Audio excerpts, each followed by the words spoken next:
So, really good question. I think the answer is pretty complicated, but I think I know what you mean. And I got a couple things just to think about. So, the first thing I would invite you to consider is the fact that our thoughts and our feelings are not facts. They are just information that's providing us some things to consider about what's happening in the present moment. So, just because you think something or feel something does not necessarily make it true. Now, what do you do with that information when you're dealing with thoughts and feelings that lead to intense hurt and pain? I think that's what you're asking. I would invite you to consider what letting go even means. It doesn't mean you're trying to disappear your thoughts and feelings because those are automatic, but you don't have to hold on to them. That's what causes the suffering.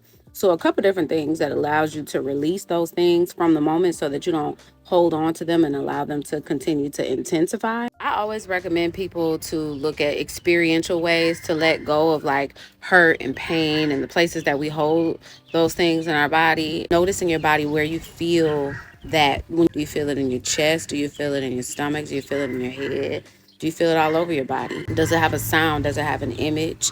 Does it have an age, right? How long has that kind of pain been with you? Sometimes you'll go to those places and you'll find that it's just a little person living inside you that's been afraid for a long, long time. And all it knows how to do is worry.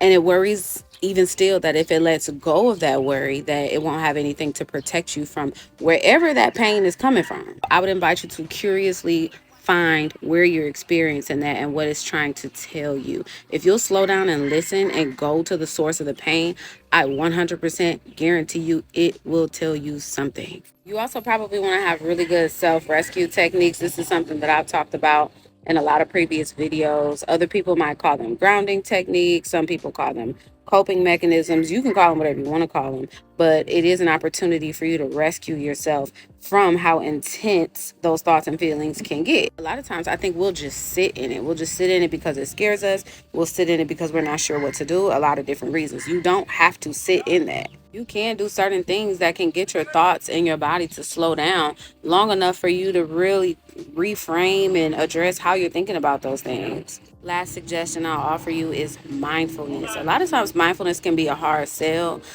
because people don't really understand how noticing the butterflies and the birds chirping and shit is going to help you with the hurt and pain you're feeling.